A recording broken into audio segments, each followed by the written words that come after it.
Welcome to today's exciting episode.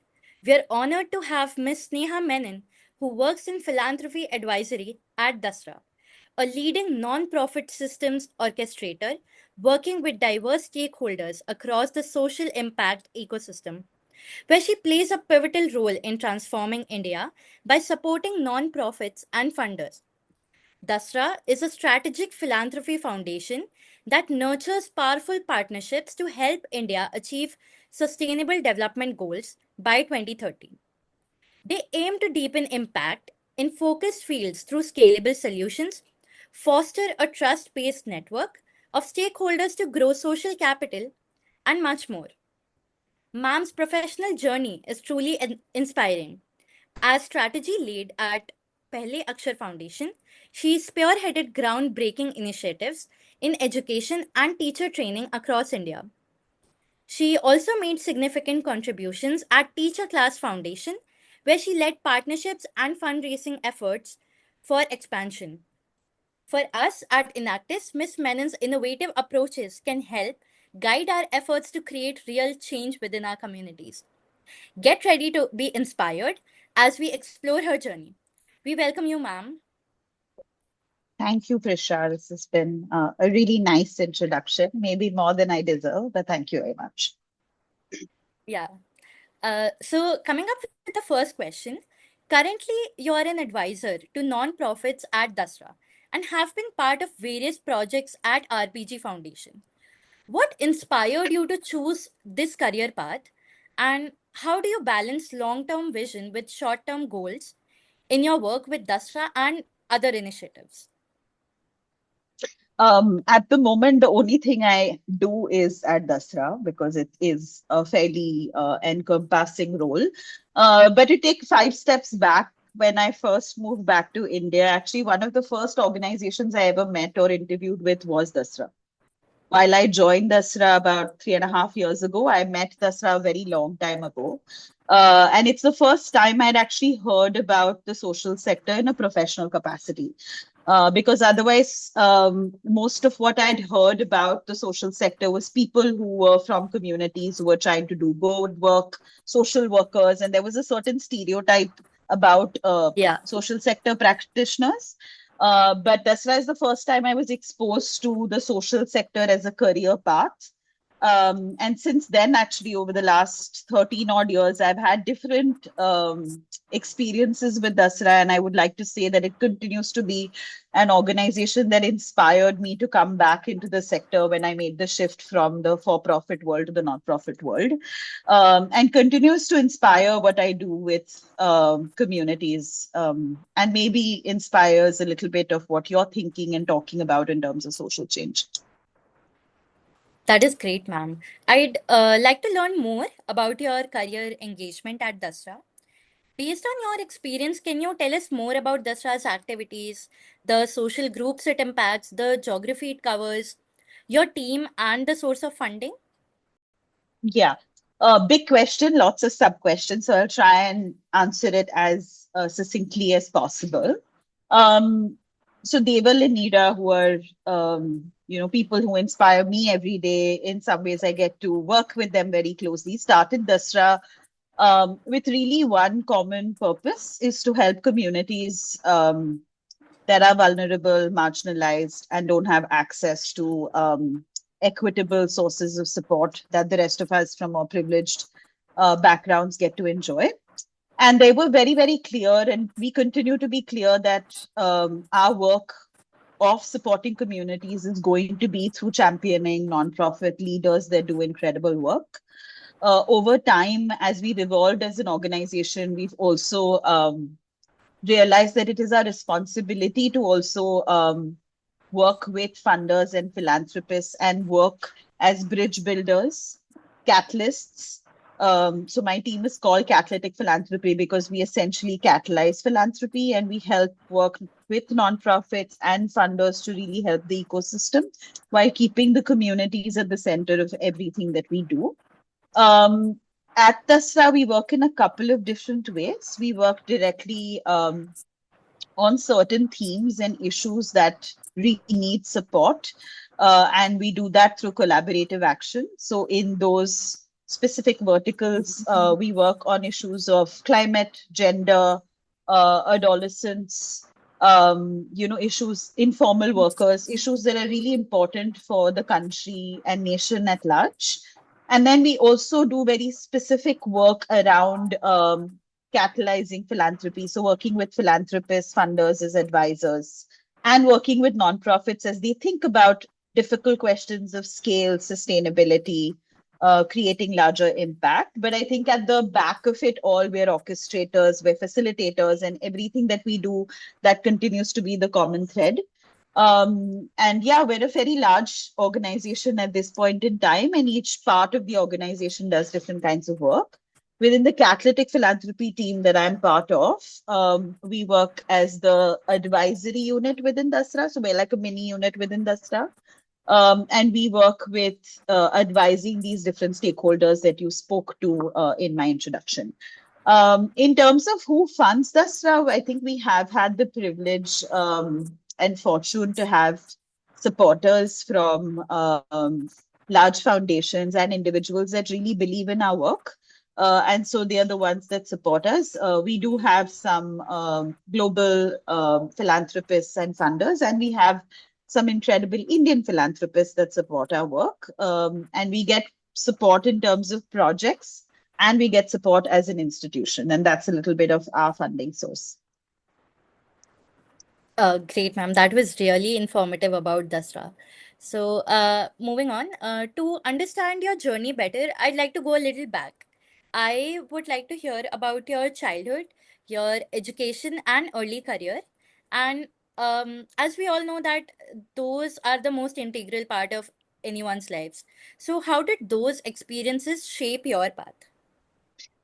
Wow, that's an interesting question because my career and my academic background don't speak to each other a whole lot. But in a way, I think a lot of us that moved into the development sector or the impact space came from other walks of life for the simple reason that we believed in a purpose beyond um, just having a successful career, right? And it's in some ways, I've heard someone say that working in the social impact space fulfills a very deep personal need.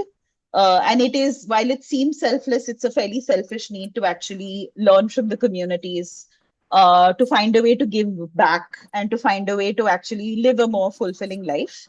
Yeah. I think though some of those roots did come from the fact that my parents, at different points of their lives, have always worked with communities. My mom is a teacher.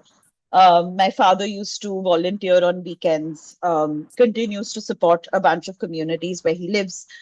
So I think that was always a conversation in my house. When I was actually in college, I volunteered with one of those street schools with kids on the pathway. I think it used to be a bus that these children used to learn in. Because I used to like working with young children and teaching them. And I was not very old myself. I may probably have been 13, 14, and I used to work with 7, 8-year-old kids. I think a thread of that continued, but as life took on, I ended up studying, going down the medical pathway, did my bachelor's in pharmacy, did my MBA, did my master's. And so life took a different path till I think a certain point when I was working in the for-profit world, that I took a pause and I reflected on what I truly believed in and where I would find career satisfaction. So about 4 years of working in the 4.5 years of working in the corporate world, I was looking for an opportunity to come back into the space. And I remembered that first conversation I'd had with Asra. And so that's really how that pathway took on. I think I was in some ways conscious of the social sector. I have family members and people related, who work with mental health, who work with organizations like NIMHANS. And so I don't think it was a fresh thought that just came to me overnight. But I don't think I'd actively started pursuing it till I joined my first development sector job or role in an organization in Mumbai. But that's essentially a little bit of my journey. Funnily enough, when I was in Europe, I did volunteer a very small stint with the United Nations, and I one of the things was that, oh, you should work with the EU and the World Bank and all of that. But there were some restrictions around citizenship, and so that never happened. So in a way, I think I got to realize some of that in India, and I have no regrets. But I think at different stages, I've had exposure to this sector, and I mean, once I joined, I never really looked back. So yeah, that's a little bit of. And while I say I'm an outsider or a crossover, I have spent now majority of my career in the sector. So I very much think I'm more development sector than not. But yeah, that's just a little bit of the past and how I sort of came into the space. Yes, ma'am. Truly, when you get into social work, I don't think you can ever like look back. It is so uh, involving. Also, if you could share any setback in your career that taught you the most. Yeah, I won't take the name of the organization because I don't want to. But the first time I joined the sector, I joined actually a consulting organization in the sector. And this was 12, nearly 12 years ago.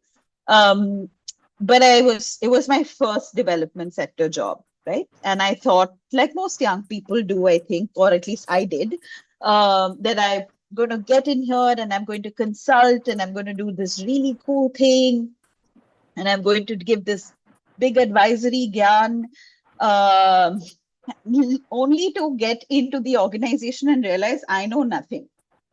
And really, I joined a health vertical. I was helping set up a health vertical, and sure, a lot of my skill sets and academic background helped, but it's a whole different set of complexity, right?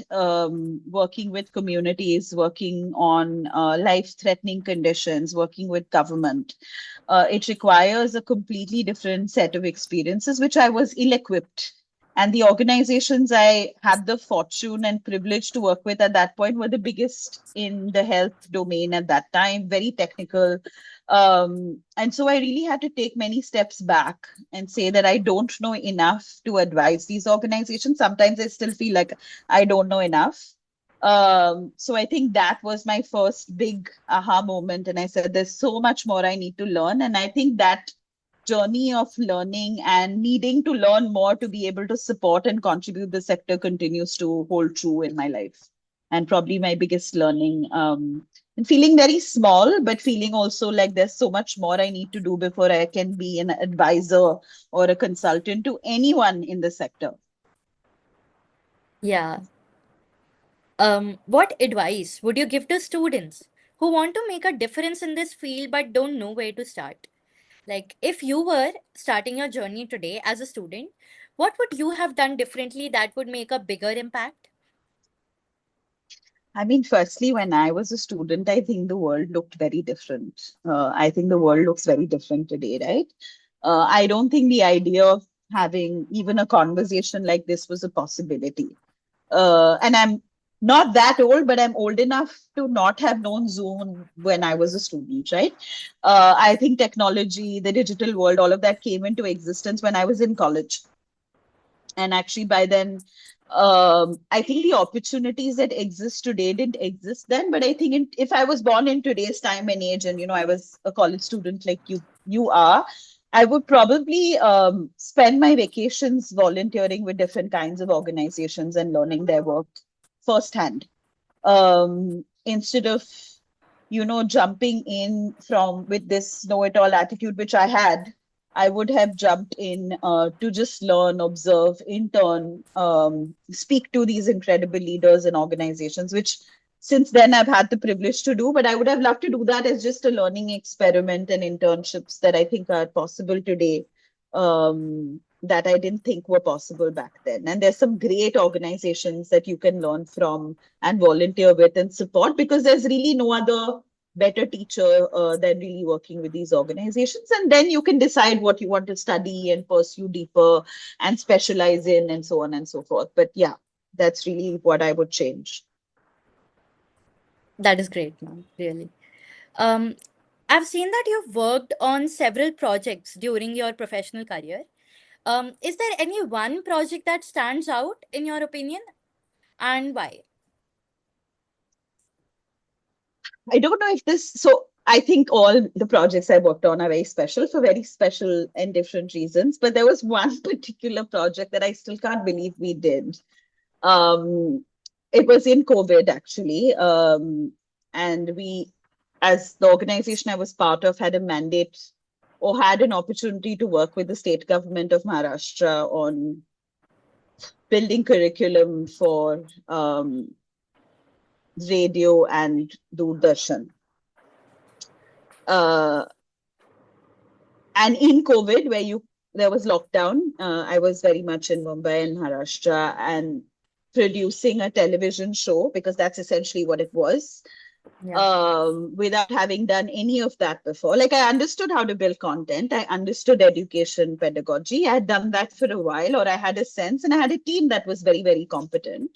But to put together a television show that would be playing on Doordarshan with the state government and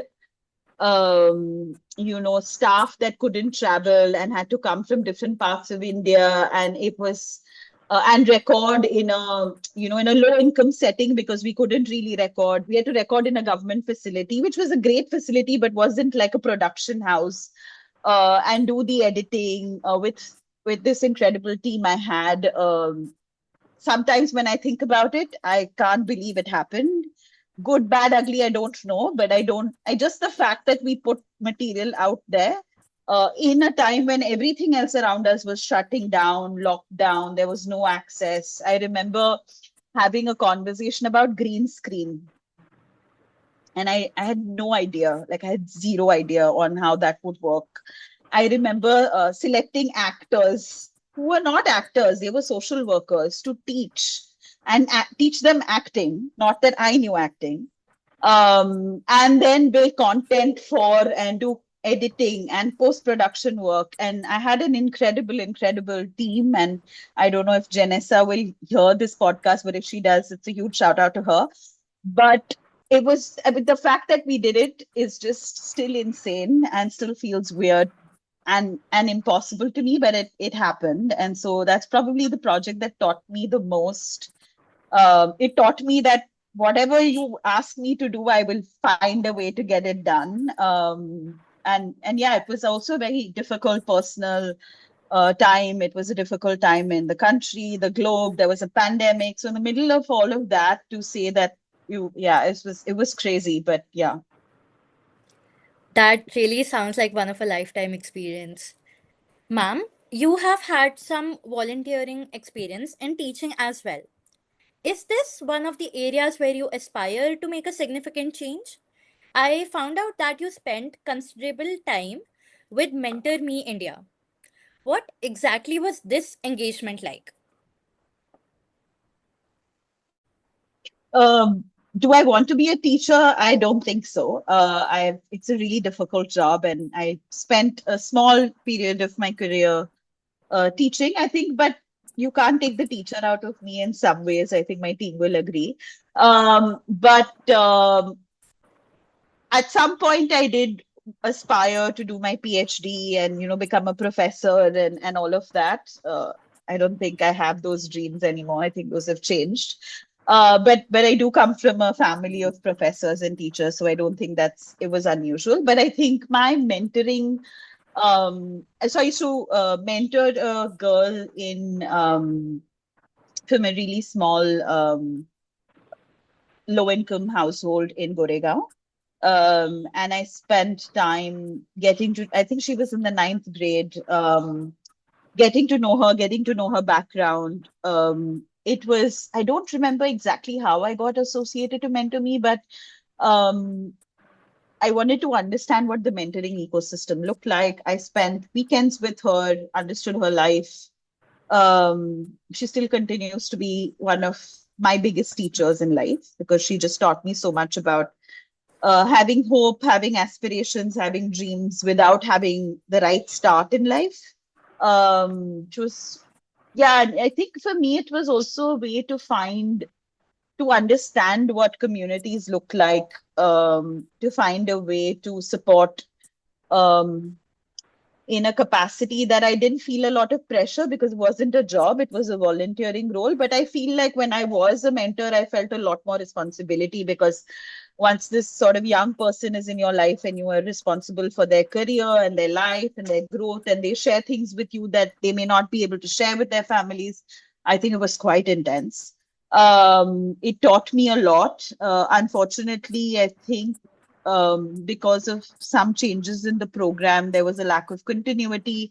And actually, the reason I stopped working with the initiative, which I think no longer exists, is because I felt they didn't have as much commitment towards the mentors I mean, towards the mentees as the mentors did.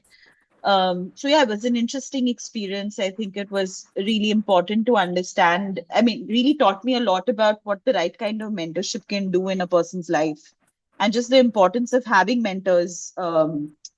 Something I still exercise. Like I have mentors and coaches, and I've actively seek them out at different points in my career. So I do think it's a really important person to have, whether it's a mentor or a coach or someone you can just reach out to for support at different points in life. So yeah, it was an interesting, um, fairly transformative time. Also very early in my time. So yeah. Yes, ma'am, definitely. Now, coming to organizations, I have a question that what criteria do you use to evaluate opportunities within certain organizations and their effectiveness? I'd like to say that there are certain sectors that just naturally speak to me. For the simple reason that I'm either passionate about it, I know a little bit about the sector, or I've worked in an allied space. So health often comes up. Specifically, maternal and child health comes up a lot because it's where did a little bit of the early time of my career, infectious diseases and organizations that work with infectious diseases. I'm a big advocate for climate and environment, and especially ocean. So things that come up in that space, are often fascinating and interesting to me. I think, but so sectors are one sort of area of how I evaluate and think about opportunities. But I think for me, one of the biggest learnings I've had is that organizations are really pillars that rests on the strengths and values of the leaders. And so, if there is an opportunity to find a collaborative leader or a collaborative space, or a space that really needs the kind of support that my organization and I can possibly help them with, then that's definitely how I seek opportunities and think of opportunities. But mostly it's just about building relationships, right? If there's someone that invites you into their door and their house with the possibility of building a relationship, very much like you invited me into this podcast, that's Definitely, ma'am. where I find myself most inspired and motivated. Yeah. As you may know, in recent years, consulting has been a buzzword. We wanted to know your take on consulting, especially in the ecosystem of social or impact consulting. I think there's a lot of great organizations that do some very interesting work in this space. I think there's been a lot of innovation in just the space of consulting. But I do think all of us as consultants, and I'll call myself one as well, I think we do need to think beyond consulting a little bit, right? How do you go beyond this space of, and I was having a very interesting conversation a few months back with a bunch of coaches, and how can you move from being a consultant to an advisor to a coach, very much like moving from the journey of a mentor to a coach. I think that's the journey I'm personally on.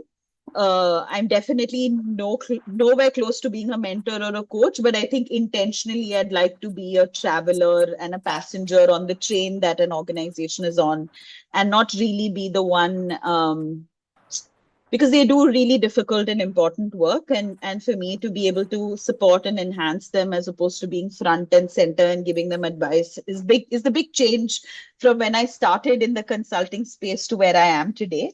If you remember, I said in the first journey, I felt like an imposter. I think that's very Yes, ma'am. different from how I feel today. So, I mean, there are still moments where I feel like I don't know enough, more times than not.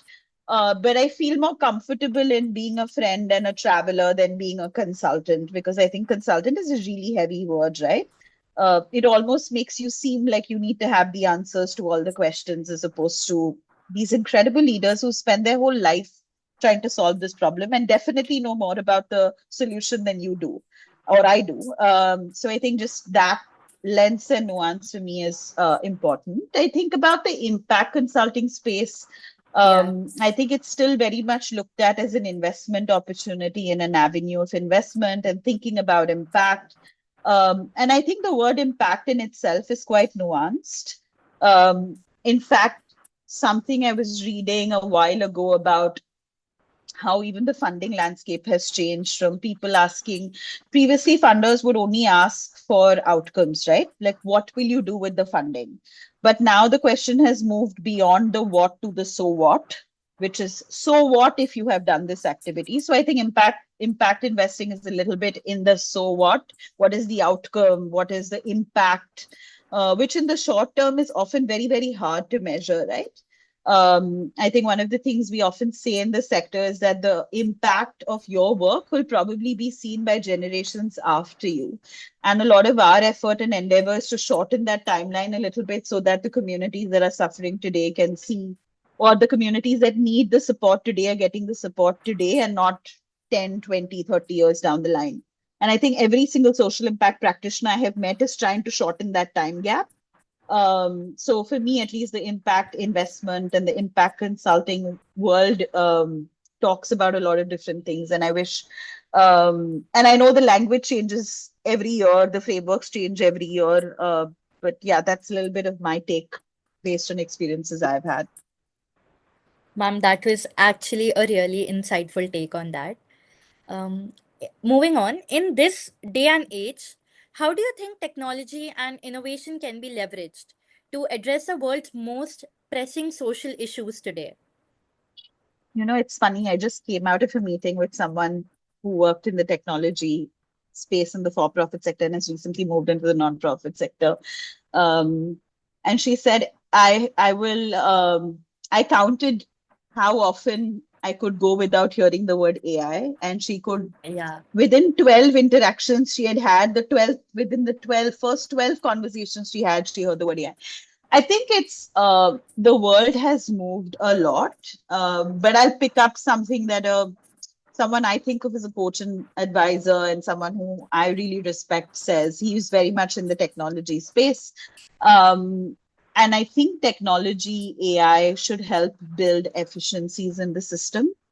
It has to make processes more robust and seamless and help take the burden off of reporting from humans. But social work is a very human centered work. You need empathy. You can't take and replace that. But if you use technology in the right way, and for the right reasons, you can build efficiencies and help humans do the human work so that bots and AI and tech can actually make that an easier and more seamless process. So that's I continue to hold that theory true. I don't think programs are delivered by tech, but tech helps enhance program and intervention delivery and program design. And we'll see. It's a new time, new generation. We now can put in a question on a Google search and get all kinds of answers that collate information, Yeah, which is unbelievable, right? When I these used to be films, sci-fi films when I was young, but it's true. it's a So we'll see revolution. we'll see what happens with that. Yes, ma'am, definitely. Now, finally, before we end this interaction, what, according to you, is the most important quality for a successful individual? I don't know actually. I mean, I'll pick up a value of my organization, right? I think having a learning mindset. I'll start there and finish there. If I have to elaborate on it, having a learning mindset towards your work, having a learning mindset towards yourself, having a learning mindset towards the environment around you, being willing to truly listen and learn without bias or judgment is something I'm still learning. Um, I still have a bias towards some aspects, some things. But if you do have a learning mindset, then you'll often question that and hopefully get to be a better, more successful individual. Yes, ma'am. Even I think that learning should never stop. And I'm very sure that many of us would like to gain that quality. So, now as we wrap up this episode, we want to extend our heartfelt gratitude to Miss Sneha Menon for sharing her incredible experiences with us today. Your work and wisdom truly inspire us at Enactus, and we are honored to have had the opportunity to learn from you. A big thank you to our amazing listeners as well. Your support keeps us motivated, and today's conversation definitely left us with valuable takeaways. We'll be back soon with more inspiring stories and impactful discussions. Until then, stay tuned and keep making a difference. This is Enactus signing off.